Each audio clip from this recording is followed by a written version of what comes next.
মাঠে ওই যে ঘাস দিয়ে খেলতেছে, আমাদের এখানে তো ওই যে ছাদ নাই, ঘাস নাই, এখানে কিভাবে খেলে? মাঠে অনেক খারাপ অবস্থা না? পরিকল্পনার মধ্যে যে খেলার মাঠ একটা গুরুত্বপূর্ণ বিষয়, এটাকে আমাদের প্ল্যানিং এ সেভাবে চর্চা করার সুযোগ দেয়নি এবং যা ছিল সেটাকে গলা টিপে মেরে ফেলেছি। শারীরিক এবং মানসিকভাবে সুস্থ রাখার জন্য আমাদের শরীরে একটি গুরুত্বপূর্ণ হরমোন আছে যেটার নাম হচ্ছে এন্ডোরফিন।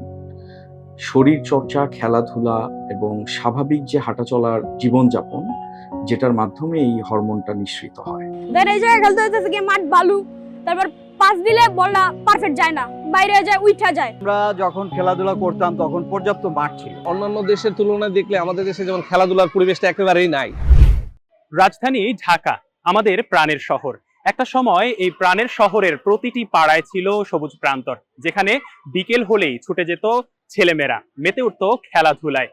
কিন্তু উন্নয়নের কোলাহলে ধীরে ধীরে হারিয়ে যাচ্ছে শিশুর হাসি, তরুণদের খেলার উল্লাস।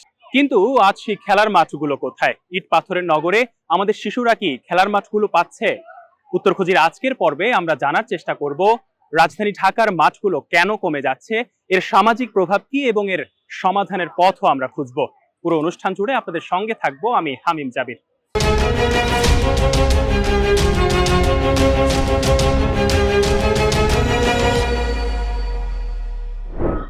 ঢাকা ছিল খাল নদী আর সবুজ মাঠের শহর। প্রতিটি পাড়ায় ছিল খোলা জায়গা, ছিল শিশুদের কলরব। কিন্তু সময় বদলেছে।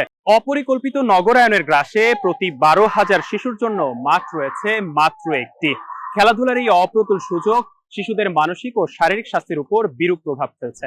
এবার আমরা টিভিতে দেখি অনেক মানুষ মাঠে ওই যে ঘাস দিয়ে খেলতেছে, আমাদের এখানে তো ওই যে ছাদ নাই, ঘাস নাই, এখানে কিভাবে খেলে? মাঠে অনেক খারাপ অবস্থা না?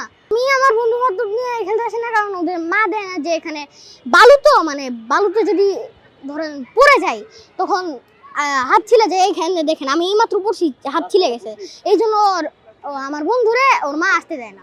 বিশ্ব স্বাস্থ্য সংস্থার মতে একটি শহরের মোট আয়তনের ন্যূনতম 10 থেকে 15% খোলা জায়গা বা খেলার মাঠ থাকা আবশ্যক, অথচ আমাদের ঢাকা শহরে তা 1%-এরও কম। অপরিকল্পিত নগরায়ন, সরকারি জায়গা দখল এবং ভূমিদস্যুতার কারণে আমাদের খেলার মাঠগুলো ক্রমশ হারিয়ে যাচ্ছে। এই খেলার মাঠ হারানোর ফলে ভবিষ্যৎ প্রজন্মকে দিতে হচ্ছে চরম মূল্য। নগর তো মানুষের জন্য, পরিকল্পনার মধ্যে যে খেলার মাঠ একটা গুরুত্বপূর্ণ বিষয়, এটাকে আমাদের প্ল্যানিং এ সেভাবে চর্চা করার সুযোগ দেয়নি এবং যা ছিল সেটাকে গলা টিপে মেরে ফেলেছি। কারণ এগুলো ক্লাবের দখলে গিয়েছে।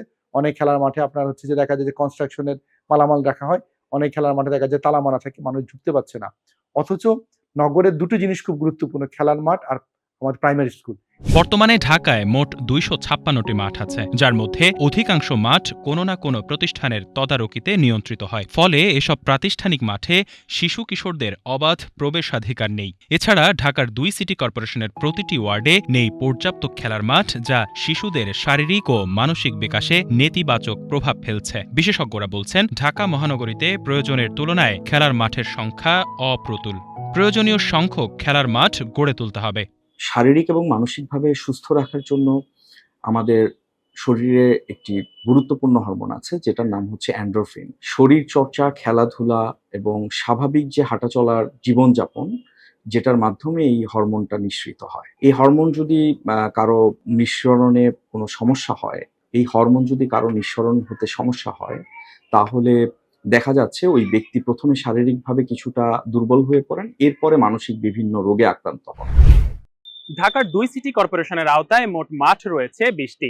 ঢাকা সিটি কর্পোরেশন আনুষ্ঠানিকভাবে রক্ষণাবেক্ষণ করছে, কিন্তু তারপরও কিছু খেলার মাঠ নিয়ন্ত্রিত বলে অভিযোগ রয়েছে। তবে এই মাঠগুলো কেবল অবৈধ দখলদারিরই শিকার হচ্ছে না, তারা শিকার হচ্ছে অব্যবস্থাপনা ও উদাসীনতার দুষ্টচক্রেরও। ঢাকা দক্ষিণ সিটি কর্পোরেশনের 3 নম্বর ওয়ার্ডের দক্ষিণ বনশ্রী খেলার মাঠ একসময় প্রাণচঞ্চল খেলাধুলার আসর বসত দক্ষিণ বনশ্রী খেলার মাঠে, কিন্তু এখন চিত্র ভিন্ন। এলাকার সবচেয়ে বড় উন্নত খেলার মাঠ হওয়া সত্ত্বেও মাঠটিকে ঘিরে এখন দখলের উৎসব। বর্তমানে মাঠের অর্ধেক দখলে নিয়েছে অবৈধ স্থাপনা, ব্যক্তিগত গাড়ির পার্কিং আর নির্মাণ সামগ্রী। এই জায়গায় খেলতে আমার তো খেলতে ভালোই লাগে। এই জায়গায় খেলতে হইতেছে কি মাঠ বালু, তারপর পাস দিলে বলটা পারফেক্ট যায় না, বাইরে যায়, উঠা যায়। তারপর এই জায়গায় কেউ যদি ট্যাকেল মারে তাহলে পড়ে গেলে আডু ছিলা যায়। তারপরে আডু ছিলা গেলে বাবা বলে যে আর খেলার দরকার নাই, কির জন্য খেলবি।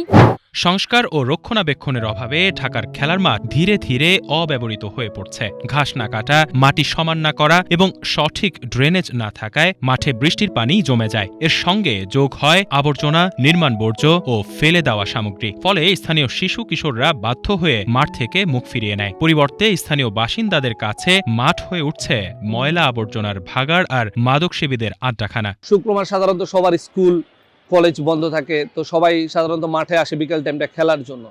কিন্তু আপনি যদি ওই ক্ষেত্রে দেখতে যান যে এখন রাজনৈতিক প্রেক্ষাপটের একটা কালচার হয়ে গেছে যে কিছু হলেই মাঠগুলোতে যা ওয়াজের জন্য মাঠ, মাহফিলের জন্য মাঠ, রাজনৈতিক অনুষ্ঠানের জন্য মাঠ, এই মাঠটাকে ওনাদের মতো করে ইউজ করে, যেখানে দেখা গেছে চাইলেও আমি স্বাভাবিকভাবে খেলতে পারতেছি না বা আমার বাচ্চারা নিয়ে মাঠে আসবো সেটার জন্য আমি আর আসতে পারি না।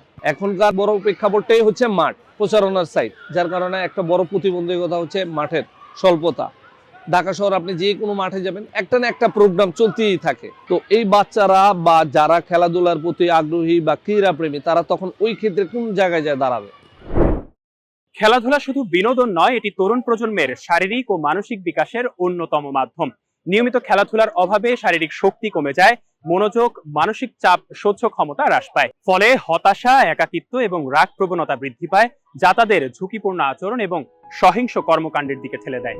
খেলার মাঠ শিশু ও তরুণদের বেড়ে ওঠার সবচেয়ে গুরুত্বপূর্ণ পাঠশালা। কিন্তু ঢাকায় মাঠ না থাকায় শিশু কিশোররা ঘরে বন্দী হয়ে পড়ছে। মোবাইল ফোন, টেলিভিশন আর কম্পিউটার গেম হয়ে উঠছে তাদের একমাত্র বিনোদন। এর ফলেই তারা ভুগছে স্থূলতা, ডায়াবেটিস, দৃষ্টি সমস্যা, এমনকি মানসিক চাপ ও হতাশার মতো জটিলতায়। তারা হারাচ্ছে আত্মবিশ্বাস, ধৈর্য আর জীবনের প্রতি ইতিবাচক মনোভাব। আমরা যখন খেলাধুলা করতাম তখন পর্যাপ্ত মাঠ ছিল, তখন খেলাধুলার জন্য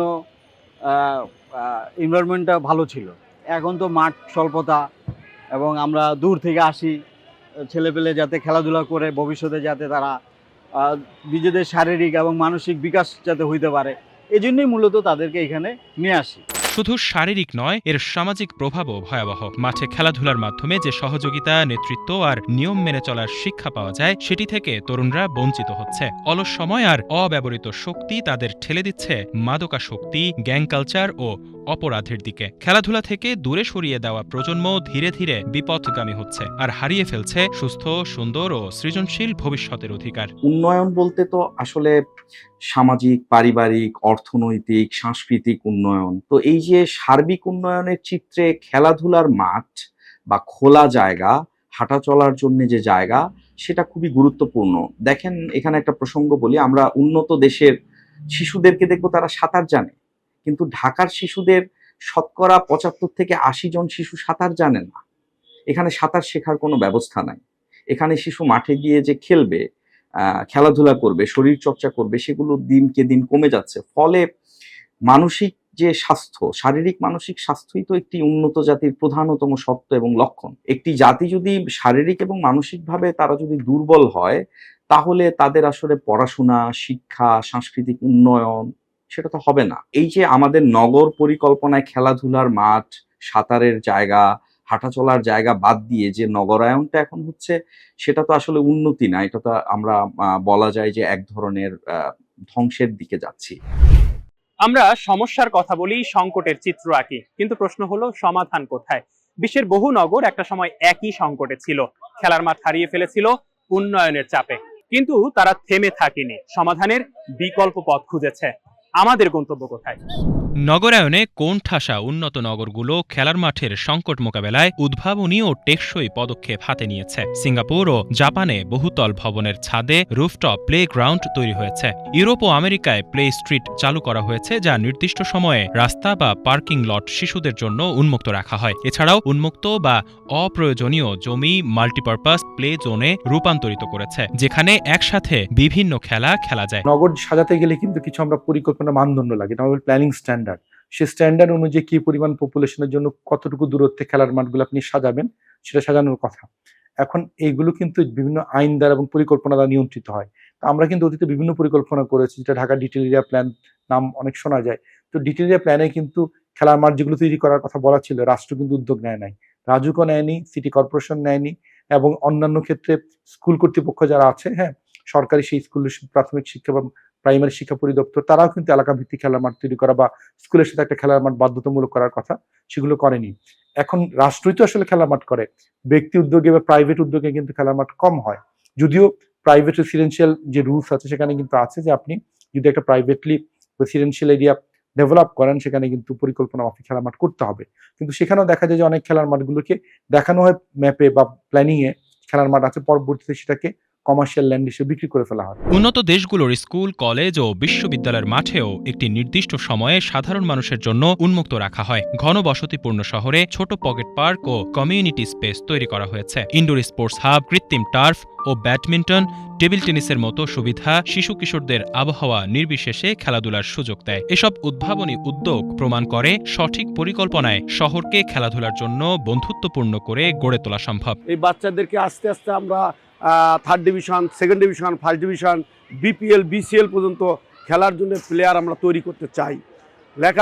লেখাপড়ার ফাঁকে ফাঁকে যেন বাচ্চারা ফুটবল খেলে বা খেলার সাথে মোড় দেয়, নেশাগ্রস্ত না হয়, সেই জন্য আমরা চেষ্টা করে যাচ্ছি। আমরা তারপরেও চেষ্টা করতেছি, মাঠের যদি স্বল্পতা থাকেও তারপরে এখান থেকে আমরা বা আরও যদি মাঠ অন্য জায়গায় মাঠ পাই তাহলে আমরা বাচ্চাদেরকে আরও ফুটবল থেকে নিয়ে যেতে পারবো। সংকট গভীর কিন্তু সমাধান অসম্ভব নয়। উন্নত বিশ্ব যখন পরিকল্পিত নগরায়নের পথে হাঁটছে, তখন রাজধানী ঢাকার মাঠগুলো সংরক্ষণ এবং নতুন মাঠ তৈরিতে কেমন উদ্যোগ নেওয়া হচ্ছে, আসুন এবার সেটিরই উত্তর খুঁজি। ঢাকার 2 সিটি কর্পোরেশন মিলিয়ে ওয়ার্ড রয়েছে 129টি। এর মধ্যে 41টি ওয়ার্ডে কোনো খেলার মাঠ নেই। এই তথ্য রাজধানী উন্নয়ন কর্তৃপক্ষের বিশদ অঞ্চল পরিকল্পনার খসড়ায় উল্লেখ রয়েছে। আয়তন হিসেবে ঢাকার 2 সিটিতে খেলার মাঠ দরকার অন্তত 610টি, কিন্তু মাঠ রয়েছে 256টি। অন্যান্য দেশের তুলনায় দেখলে আমাদের দেশে যেমন খেলাধুলার পরিবেশটা একেবারেই নাই। ঢাকা শহরে যেমন মাঠের সবচেয়ে স্বল্পতা হচ্ছে মাঠের, যেটা নাই বললেই চলে। যেমন ছেলেমেয়েরা এখন ম্যাক্সিমামই বাসায় মোবাইলে আসক্ত, ভিডিও গেমে আসক্ত, এগুলো যে তারা যে মাঠে খেলাধুলার ব্যাপারে একদম আগ্রহ নাই ধরতে গেলে চলে। যেখানে আপনি অন্যান্য দেশের হচ্ছে ইয়াংস্টার বের হচ্ছে, এই ছোট ছোট মাঠ থেকেই কিন্তু খেলাধুলে তারা কিন্তু ইয়াংস্টার বের হচ্ছে। তো আপনি সেই তুলনায় আমরা অনেকটা পিছিয়ে। সিটি কর্পোরেশন এবং রাজুককে নিশ্চিত করতে হবে যেন ঢাকার মাঠগুলোকে মাল্টিপারপাস ব্যবহারের নামে খেলার উপযোগিতা থেকে বঞ্চিত না করা হয়। খেলার মাঠের মূল উদ্দেশ্য যেন শুধু খেলাধুলাই থাকে। পরিকল্পনা যে অনেক ভালো আছে সেটা না, কিন্তু কিছু মানদণ্ড ছিল, সেই মানদণ্ড অনুযায়ী রাজুক বা সিটি কর্পোরেশন তারা খেলার মাঠগুলো তৈরি করার ব্যবস্থা নেয়নি। প্রাইভেট যারা প্রকল্প চালান তারাও সেই খেলার মাঠগুলোকে বিক্রি করে দিচ্ছেন।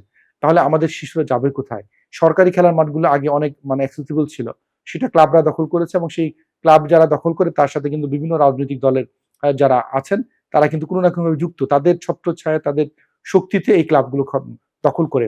অথচ সিটি কর্পোরেশন তারা কিন্তু এই সকল খেলার মাঠগুলো উদ্ধার করার জন্য তারা দায় দায়িত্ব প্রাপ্ত। তাহলে তারা কেন এই 5ই আগস্টের পরেও কেন ঢাকা শহরে আপনি কত বড় খাল উদ্ধার করলেন সেটা পরের আলাপ, খেলার মাঠগুলো কেন এখন উদ্ধার করে জনগণের কাছে ফেরত দিতে পারলেন না? বরঞ্চ আমরা দেখলাম এখনো ডিএনসিসি কি করলো, গুলশান ইয়ুথ ক্লাবের নামে ইজারা দিয়ে দিল নতুন করে আবার, এত প্রতিবাদের পরেও। অথচ এটা তো রাষ্ট্রের মৌলিক দায়িত্ব।